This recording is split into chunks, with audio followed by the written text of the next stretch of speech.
Parte 3 y más allá, es mejor debatir una cuestión sin llegar a concluirla, que llegar a una conclusión sin debatirla. Joseph Hubert 1754 a 1824. Capítulo 8. Azar e incertidumbre.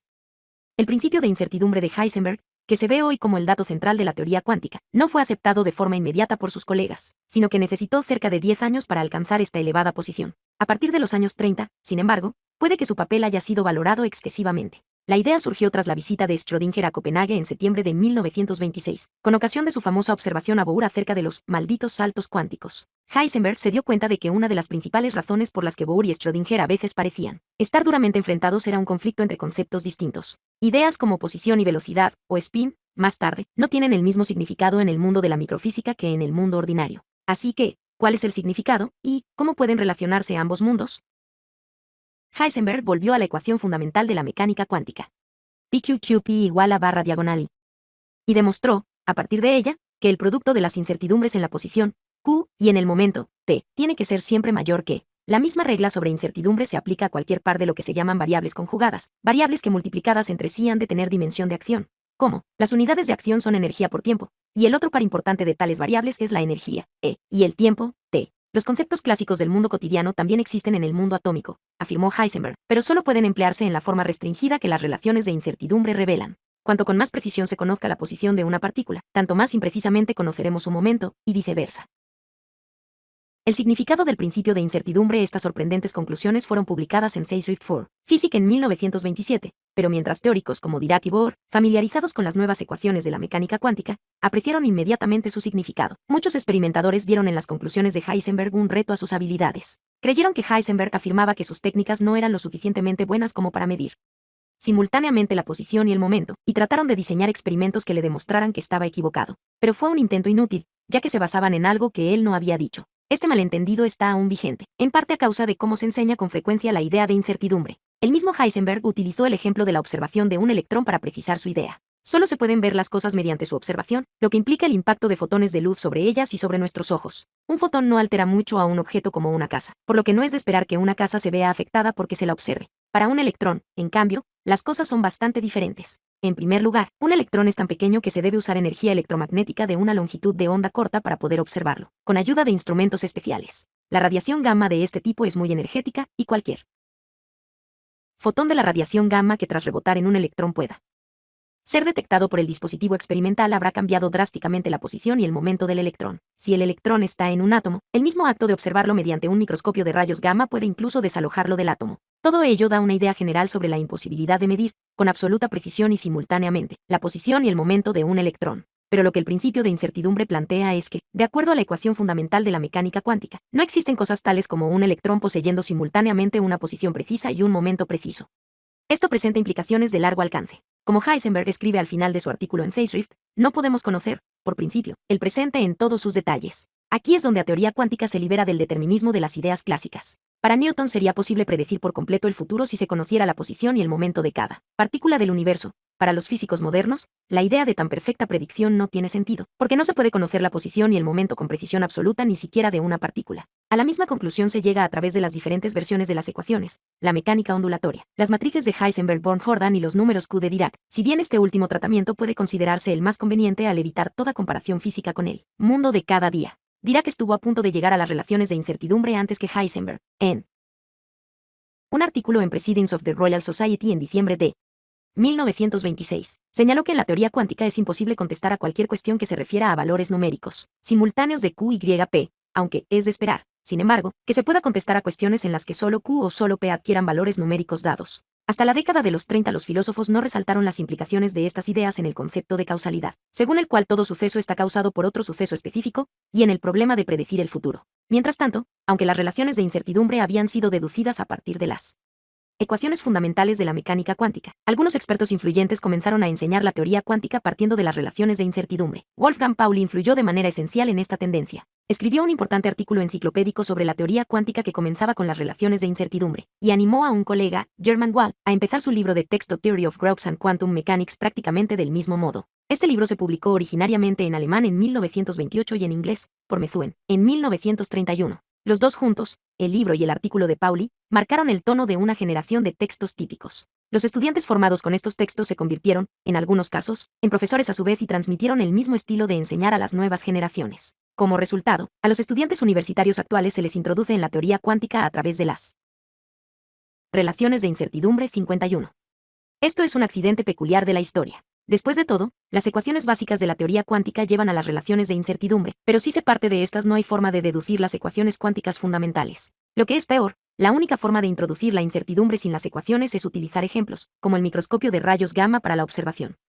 51. Esto origina una coincidencia. De acuerdo a esta forma de estudiar la teoría cuántica, los datos más importantes son las magnitudes P y Q que figuran en las relaciones de incertidumbre. El dicho inglés, acuérdate de tus P y de tus Q, significa, ten cuidado. La expresión probablemente viene de una advertencia a los niños que estudiaban el alfabeto, o a los aprendices de impresor que trabajaban con tipos móviles, para que cuidaran el acabado de esas letras. Brewer's Dictionary of Phrase and Fable, Castle, Londres, 1981, pero hoy se podría tomar como el lema de la teoría cuántica. Sin embargo, la elección de esas letras en las ecuaciones cuánticas no fue más que una mera coincidencia.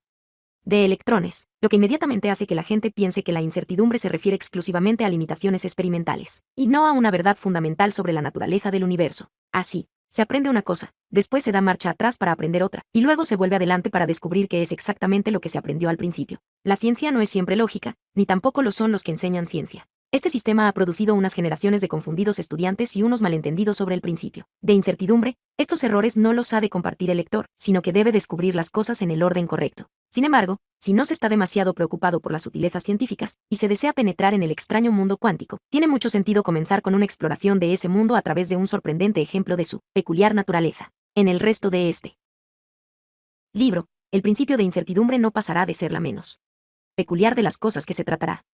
La interpretación de Copenhague, un aspecto importante del principio de incertidumbre, al que no siempre se presta la atención que merece, es que no opera en el mismo sentido hacia adelante y hacia atrás en el tiempo. Muy pocos hechos en física tienen en cuenta la forma en que fluye el tiempo, y este es uno de los problemas fundamentales del universo que habitamos, donde ciertamente hay una distinción entre el pasado y el futuro. Las relaciones de incertidumbre indican que no es posible conocer la posición y el momento simultáneamente, y consiguientemente no es posible predecir el futuro. El futuro es esencialmente impredecible e incierto, pero es compatible con las reglas de la mecánica cuántica idear un experimento a partir del cual se pueda calcular exactamente cuál era la posición y el momento de un electrón, por ejemplo, en algún instante del pasado. El futuro es esencialmente incierto, no se sabe con certeza hacia dónde vamos, pero el pasado está exactamente definido, se sabe exactamente de dónde venimos. Parafraseando a Heisenberg, se podría afirmar que podemos conocer, por principio, el pasado en todos sus detalles. Ello se ajusta precisamente a la experiencia cotidiana en cuanto a la naturaleza del tiempo. Nos movemos desde un pasado conocido a un futuro incierto, y constituye una característica fundamental del mundo cuántico.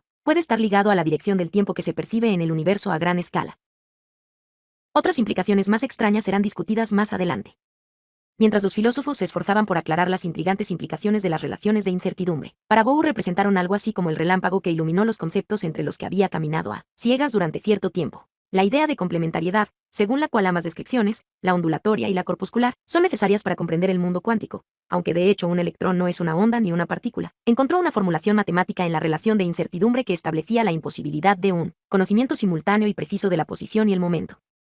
Representando ambos aspectos complementarios, y en cierto sentido, mutuamente excluyentes de la realidad. Desde julio de 1925 hasta septiembre de 1927 Bohr no publicó prácticamente nada sobre teoría cuántica, y fue entonces cuando en una conferencia en Como, Italia, presentó la idea de complementariedad y lo que es conocido como la interpretación de Copenhague para una amplia audiencia. Señaló que mientras en la física clásica concebimos que un sistema de partículas en dirección funciona como un aparato de relojería, independientemente de que sean observadas o no, en física cuántica el observador interactúa con el sistema en tal medida que el sistema no puede considerarse con una existencia independiente. Escogiendo medir con precisión la posición se fuerza a una partícula a presentar mayor incertidumbre en su momento, y viceversa. Escogiendo un experimento para medir propiedades ondulatorias, se eliminan peculiaridades corpusculars, y ningún experimento puede revelar ambos aspectos, el ondulatorio y el corpuscular, simultáneamente. En física clásica se pueden describir las posiciones de las partículas con precisión en el espacio-tiempo, y prever su comportamiento de forma igualmente precisa. En física cuántica no se puede, y en este sentido incluso la relatividad es una teoría clásica.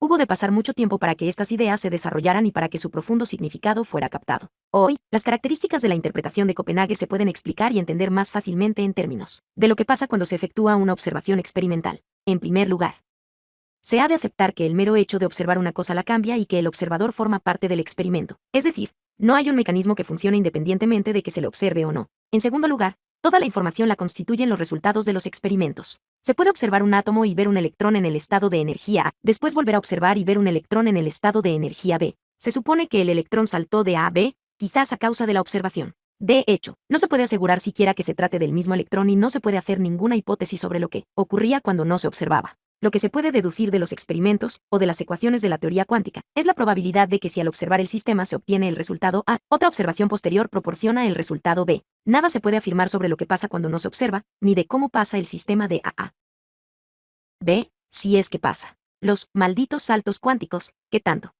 incomodaban a Schrödinger son simplemente una interpretación subjetiva de por qué se obtienen dos resultados diferentes para el mismo experimento, y es una falsa interpretación. A veces las cosas se observan en el estado a veces en el B y la cuestión de qué hay en medio o de cómo pasan de un estado a otro carece completamente de sentido. Esta es la característica esencial del mundo cuántico. Es interesante constatar que hay límites al conocimiento sobre lo que un electrón está haciendo mientras se le observa, pero resulta absolutamente sorprendente descubrir que no se tiene ni idea de lo que está haciendo cuando no lo observamos. En los años 30 Eddington proporcionó algunos de los mejores ejemplos físicos de lo que esto representa. En su libro The Philosophy of Physical Science, destacó que lo que se percibe, lo que se aprende de los experimentos, está altamente influido por las expectativas, y proporciona un ejemplo, de extraordinaria sencillez, para destapar lo que se oculta bajo las percepciones. Supongamos, afirma, que un artista asegura que en el interior de cada bloque de mármol yace oculta la figura de una cabeza humana. Absurdo. Pero entonces el artista se dedica a su trabajo en el mármol con algo tan simple como un martillo y un cincel y pone al descubierto la forma oculta. ¿Es quizás ese el modo en que Rutherford descubrió el núcleo? El descubrimiento no amplía el conocimiento que tenemos del núcleo,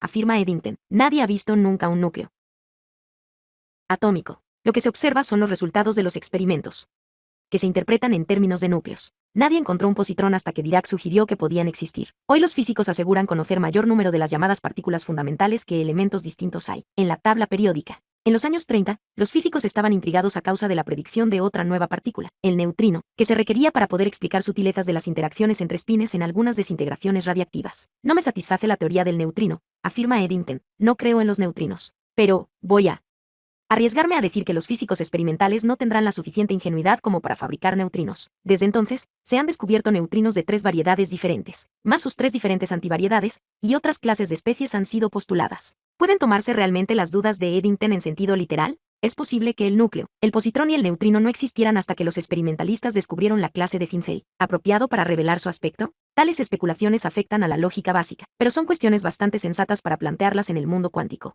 Si se sigue correctamente el recetario cuántico, se puede realizar un experimento que produzca unos resultados susceptibles de interpretarse como indicadores de la existencia de una cierta clase de partícula. Casi siempre que se sigue la misma receta, se obtienen los mismos resultados, pero su interpretación en términos de partículas se da en nuestra mente, y puede que no sea más que una ilusión coherente. Las ecuaciones no indican nada acerca del comportamiento de las partículas cuando no son observadas, y con anterioridad a Rutherford nadie observó un núcleo, ni antes de Dirac nadie llegó siquiera a imaginar la existencia de un positrón. Si no se puede decir lo que hace una partícula cuando no está siendo observada, tampoco se puede decir si existe en tanto no se observa, y es razonable sostener que los núcleos y los positrones no existieron con anterioridad al siglo XX, porque nadie vio uno antes de 1900. En el mundo cuántico se trata sobre lo que se observa, y nada es real. Lo más a lo que se puede aspirar es a lograr un conjunto de ilusiones que sean coherentes entre sí. Desafortunadamente, incluso esas esperanzas se desvanecen ante algunos de los experimentos más simples. Recuérdense los experimentos de la doble rendija que demostraban la naturaleza ondulatoria de la luz. ¿Cómo explicarlos en términos de fotones?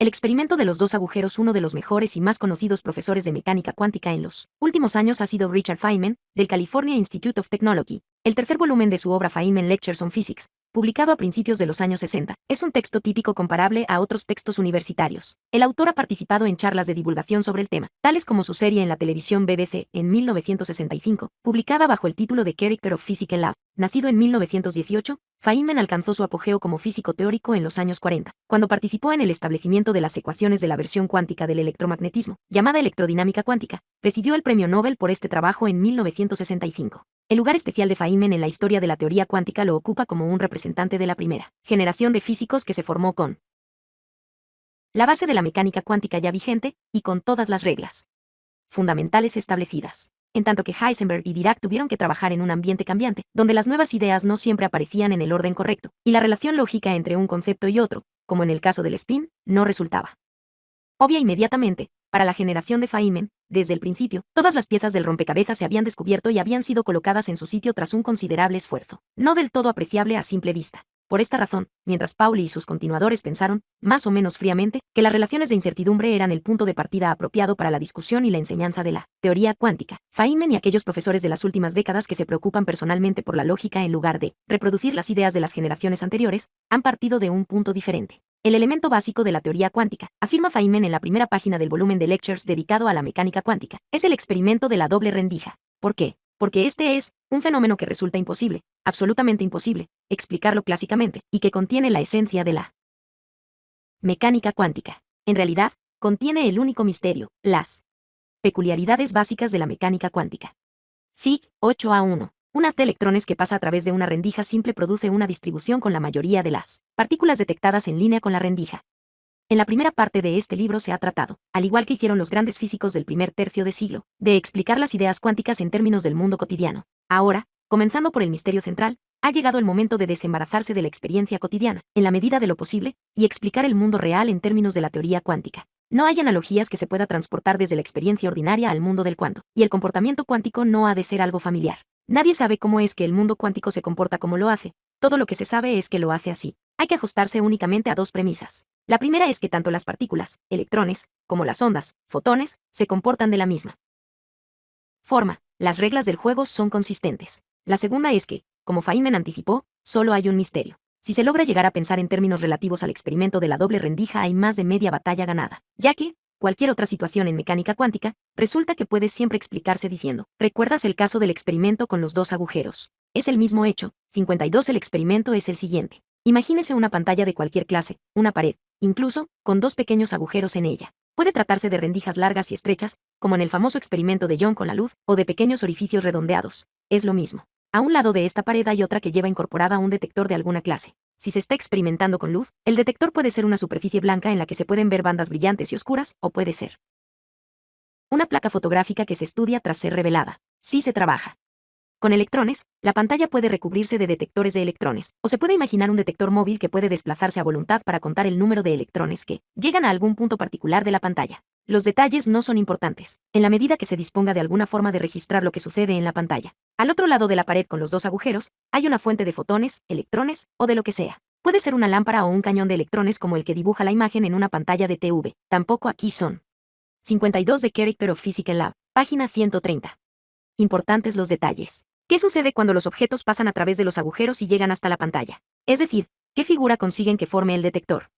Fig. 8a2. Un electrón o un fotón que pasa a través de un par de rendijas tiene que comportarse, de acuerdo al sentido común, de la misma forma que si pasara a través de una rendija simple. Fig. 8a3. Para electrones y fotones, sin embargo, los experimentos muestran que la figura observada con ambas rendijas abiertas no es la misma que la obtenida por justaposición de lo que se observa separadamente con cada rendija. En una primera etapa, es mejor olvidar el mundo cuántico de los fotones y los electrones y observar qué pasa en el mundo cotidiano. Es fácil ver cómo se difractan las ondas a través de los agujeros, utilizando un depósito de agua en el que se realiza el experimento. La fuente puede ser un dispositivo cualquiera que oscilando arriba y abajo forme ondas regulares. Las ondas se dispersan a través de los agujeros y forman una figura regular de crestas y valles alternados a lo largo del detector a causa de la interferencia entre las ondas provenientes de cada agujero. Si se bloquea uno de los agujeros, la altura de las ondas en la pantalla varía de una forma regular y simple. Las ondas más grandes aparecen en la zona de la pantalla más próxima al agujero, y a cualquier lado la amplitud de las ondas es menor. La misma figura resulta si se tapa este agujero y se abre el bloqueado previamente. La intensidad de la onda, que es una medida de la cantidad de energía que transporta, es proporcional al cuadrado de su altura o amplitud, h2, y muestra un aspecto similar para cada agujero por separado. Pero si se abren ambos agujeros, la figura es mucho más compleja. Aparece un máximo de intensidad en la zona de la pantalla equidistante de los dos agujeros, pero la intensidad decrece enormemente a ambos lados del máximo, donde las dos clases de ondas se compensan entre sí, proporcionando una figura con máximos y mínimos repitiéndose alternativamente a lo largo de la pantalla. Matemáticamente, en lugar de obtenerse que la intensidad debida a los dos agujeros a la vez es la suma de sus respectivas intensidades por separado, la suma de los cuadrados de las amplitudes, lo que resulta es el cuadrado de la suma de las dos amplitudes. Para ondas cuyas amplitudes se representan mediante h y j, por ejemplo, la intensidad I no es h2 más j2, sino I igual a h más j2. Expresión que desarrollada conduce a I igual a h2 más j2 más 2hj. El último sumando representa la contribución debida a la interferencia de las dos ondas, teniendo en cuenta que H y J pueden ser positivas o negativas. Ello da cuenta precisamente de los máximos y mínimos de la figura de interferencia. Si se llevara a cabo un experimento del mismo tipo con partículas macroscópicas del mundo cotidiano, Feynman utiliza su fantasía para imaginar un experimento en el que un arma de fuego dispara balas contra los agujeros de la pared y se recogen en pequeños recipientes de arena que se encuentran distribuidos por todo el detector. No se encontraría ningún término de interferencia. Se encontraría, tras haber disparado un gran número de balas a través de los agujeros, diferente número de balas en los distintos recipientes. Con solo un agujero abierto, la distribución de balas disparadas hasta la pantalla sería análoga a la variación de intensidad de las ondas de agua a través de un solo agujero. Pero con ambos agujeros abiertos, la distribución de balas en los diferentes receptáculos sería exactamente la suma de los efectos separados. Un máximo de balas en la zona que equidista de los dos agujeros y una suave cola decreciente a ambos lados, sin máximos ni mínimos causados por interferencia. En este caso, considerando que cada bala representa una unidad de energía, la distribución de intensidad viene dada por I igual a I1 más I2, donde I1 se corresponde con H2 e I2 con J2 en el ejemplo ondulatorio. No hay término de interferencia. Fig. 8a4. Las ondas de probabilidad parecen decidir dónde va cada partícula del haz e interfieren exactamente como si de ondas de agua se tratara. V. La Fig. 1a3. Es fácil imaginar que sigue a continuación. Piénsese en el mismo experimento hecho con luz y con electrones. El experimento de la doble rendija se ha realizado muchas veces con luz y produce unas figuras de difracción, igual que en el ejemplo con ondas. El experimento con electrones no se ha llevado a cabo de forma completamente similar. Existen problemas a la hora de trabajar a tan pequeña escala, pero se han realizado experimentos equivalentes dispersando haces de electrones mediante los átomos de un cristal. Para mantenerse a un nivel sencillo, conviene continuar con el experimento imaginario de la doble rendija, traduciendo a este lenguaje los inequívocos resultados obtenidos de los experimentos reales con electrones. Los electrones también originan, como la luz, figuras de difracción. ¿Cuál es la conclusión? ¿Se trata de la dualidad onda-corpúsculo con la que se ha aprendido a convivir? La cuestión es que se aprende a convivir con ella a propósito del recetario cuántico, pero sin preocuparse en serio por las implicaciones. Ha llegado el momento de hacerlo. La función de Schrödinger, la variable en su ecuación de ondas, tiene algo que ver con un electrón, o con la partícula que describa la ecuación. Si es una onda, no sorprende encontrar que se difracte y produzca una figura de interferencia, y es sencillo demostrar que se comporta como la amplitud de la onda y 2 como su intensidad. La figura de difracción del experimento de la doble rendija con electrones no es más que la representación de 2. Si hay muchos electrones en el haz, lo anterior tiene una explicación simple. 2 representa la probabilidad de encontrar un electrón en un sitio determinado. Millares de electrones inciden sobre los agujeros, y se puede predecir sobre una base estadística donde llegarán, empleando esta interpretación de la onda. Esta fue la gran contribución de Born al recetario cuántico. Pero, ¿qué le sucede a cada electrón individual? Fig. 8a5. Se necesitan las reglas del comportamiento ondulatorio para asignar probabilidades a la aparición de un electrón en A o en B, pero cuando se observa A o B se ve un electrón, una partícula, o no. No se ve una onda. No se puede decir qué hace realmente el electrón mientras atraviesa el dispositivo experimental.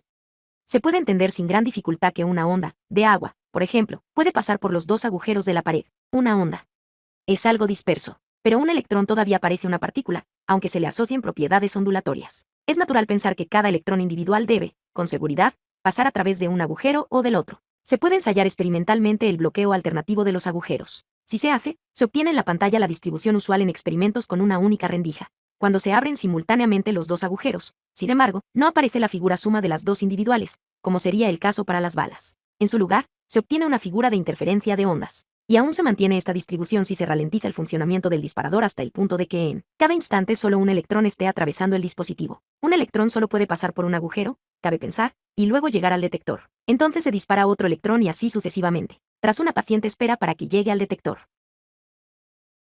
El suficiente número de electrones, se observa que la figura obtenida en la pantalla es la figura de difracción de ondas. Ciertamente, tanto para electrones como para fotones, si se considera un millar de experimentos idénticos en 1000 laboratorios diferentes, y solo se permite el paso de una partícula en cada experimento, se pueden superponer los 1000 resultados y aún así se obtiene una distribución global que coincide con la de difracción, análogamente a como si se hubiera permitido el paso de 1000 electrones juntos por el dispositivo de uno de aquellos experimentos. Un electrón individual, o un fotón, incidiendo de esta forma sobre un agujero de la pared obedece en cada caso las leyes estadísticas convenientes, lo cual solo puede ocurrir si él sabe si el otro agujero está abierto o cerrado. Este es el misterio central del mundo cuántico. Se puede tratar de despistar al electrón disparando más o abriendo repentinamente uno de los agujeros mientras el electrón está ya en tránsito por el aparato. No importa, la figura en la pantalla es siempre la correcta, atendiendo al estado de los agujeros en el instante en que el electrón llega a la primera pared. Se puede tratar de ver por cuál de los agujeros pasa el electrón. Cuando el experimento correspondiente se realiza, el resultado es todavía más extraño.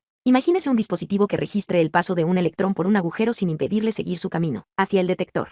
En este caso, los electrones se comportan como las partículas corrientes del mundo ordinario. Siempre se detecta un electrón pasando por uno u otro de los agujeros, pero nunca por los dos a la vez. Ahora la figura correspondiente en la pantalla. Detectada es totalmente análoga a la del caso de las balas, sin ninguna señal de interferencia. Los electrones resulta que no solo saben si los dos agujeros están abiertos o no, sino también si están siendo observados o no, ajustando su comportamiento en consonancia. No existe un ejemplo más claro de interacción entre el observador y el experimento. Cuando se intenta observar la onda dispersa del electrón, ésta se colapsa en una partícula definida, pero si no se la observa mantiene su carácter. En términos de probabilidades de Born, el electrón se ve forzado, a causa de la observación, a escoger una línea de acción entre una serie de probabilidades. Existe una cierta probabilidad de que pase por un agujero, y una probabilidad equivalente de que lo haga por el otro. La interferencia entre probabilidades origina la figura de difracción en la pantalla. Si se detecta el electrón, este solo puede estar en un sitio, y esto modifica la distribución de probabilidad en su evolución posterior. Para este electrón, ahora es posible afirmar a través de qué agujero pasó, pero salvo que alguien lo observe, la naturaleza misma no sabe por qué agujero pasa el electrón. El colapso de las ondas. El dato es la observación. Una observación experimental solo tiene sentido en el contexto del experimento y no puede utilizarse para extrapolaciones sobre características no observadas. Se puede decir que el experimento de la doble rendija indica que se está trabajando con ondas. Igualmente, si solo se observa la figura en la pantalla detectora, se puede deducir que el aparato tiene dos agujeros, no uno. El todo es lo que tiene relevancia. El aparato, los electrones y el observador son partes integrantes del experimento. No se puede afirmar que un electrón pasa por uno de los agujeros si no se están observando los agujeros ante él. Paso de los electrones, y esto es un experimento diferente. Un electrón sale del disparador y llega al detector, y parece que posee información del montaje experimental completo, incluyendo al observador. Como Feynman explicaba a su audiencia televisiva de la BBC en 1965, sí se dispone de un aparato capaz de indicar a través de cuál de los agujeros pasa el electrón.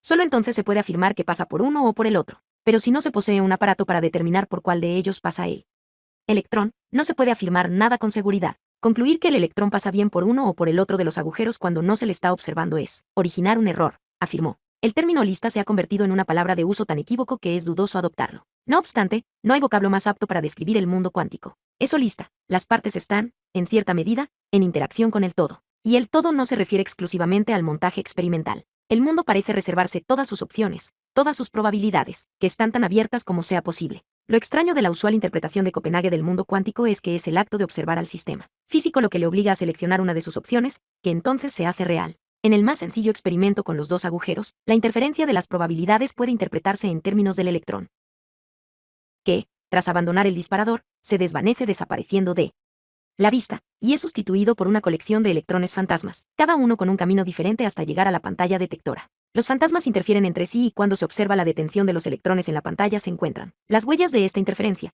incluso si se trabaja con un solo electrón real en cada instante. Sin embargo, esta distribución de electrones fantasmas solo da cuenta de lo que pasa cuando no se observa. Cuando se hace, todos los fantasmas excepto uno desaparecen y uno de esos fantasmas se materializa como un electrón real. En términos de la ecuación de ondas de Schrödinger, cada uno de esos electrones fantasmas corresponde a una onda, o más bien a un paquete de ondas, las ondas que Born interpretó como una medida de la probabilidad. La observación que obliga a cristalizarse a uno de los fantasmas de la colección de electrones potenciales es equivalente, en términos de mecánica ondulatoria, a la desaparición de toda la distribución de ondas de probabilidad excepto un paquete de ondas que describa un electrón real. Esto recibe el nombre de colapso de la función de onda y, por extraño que resulte, constituye el núcleo de la interpretación de Copenhague, que a su vez es el fundamento de la cocina cuántica. Es sumamente dudoso, no obstante, que muchos de los físicos, ingenieros electrónicos y otros que utilizan el recetario cuántico sean conscientes de que las reglas que resultan tan fiables en el diseño de láseres y computadores, o en el estudio de material genético, se basan explícitamente en la hipótesis de que miríadas de partículas fantasmas interfieren constantemente entre sí y que solo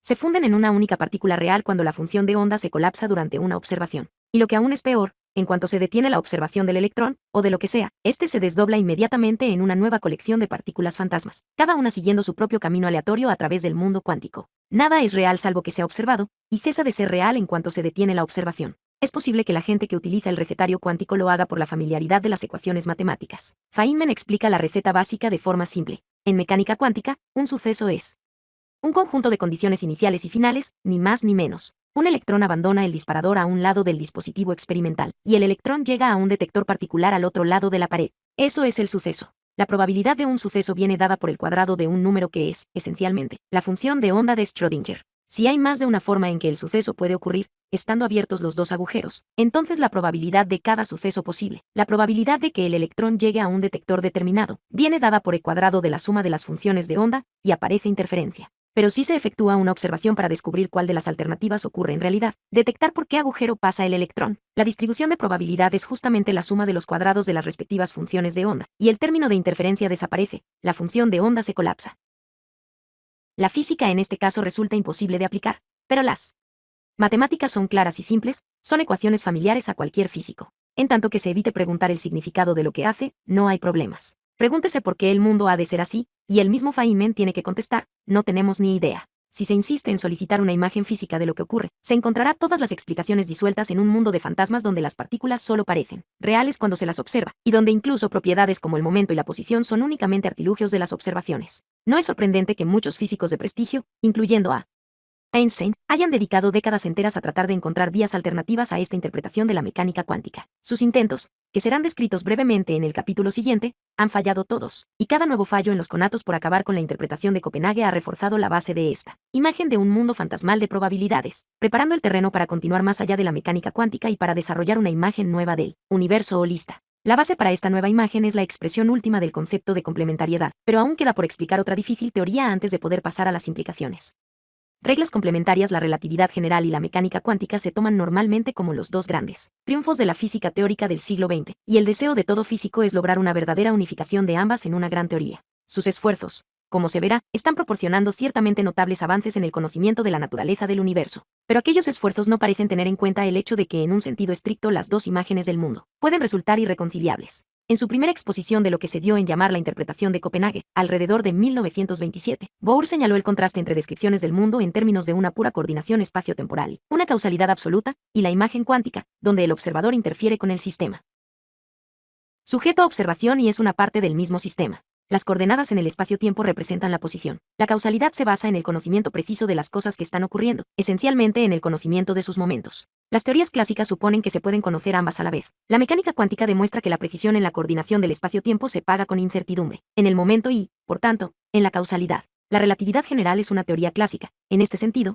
y no puede tenerse como la pareja que, junto con la mecánica cuántica, proporcionan una descripción fundamental del universo. Caso de llegarse a un conflicto entre ambas teorías, es la cuántica la que debe adoptarse para lograr la mejor descripción del mundo en que vivimos. Pero, ¿qué es eso del mundo en que vivimos? Bohr sugirió que la misma idea de un mundo único puede ser equívoca y ofreció otra interpretación del experimento de la doble rendija. Incluso en un experimento tan simple, existen muchos caminos por los que un electrón o fotón pueden atravesar cada uno de los agujeros. Pero supóngase que solo hay dos posibilidades, que la partícula pase por el agujero A o que pase por el B. Bohr afirma que hay que entender cada una de estas posibilidades como representativa de un mundo diferente. En un mundo, la partícula pasa por el agujero A, en el otro, pasa por el agujero B. El mundo real, el mundo de la experiencia, no es ninguno de esos mundos simples. Este mundo es una mezcla híbrida de esos dos mundos posibles correspondientes a los dos trayectos de la partícula, y cada mundo interfiere con él.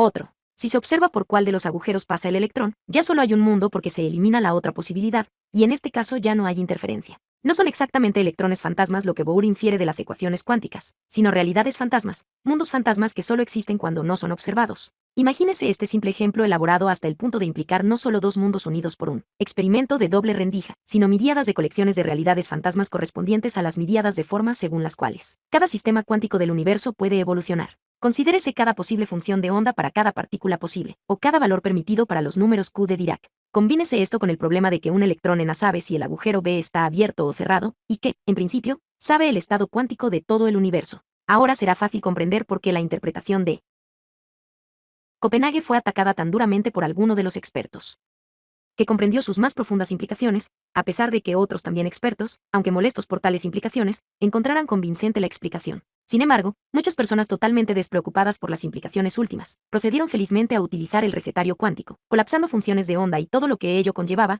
para transformar el mundo en que vivimos.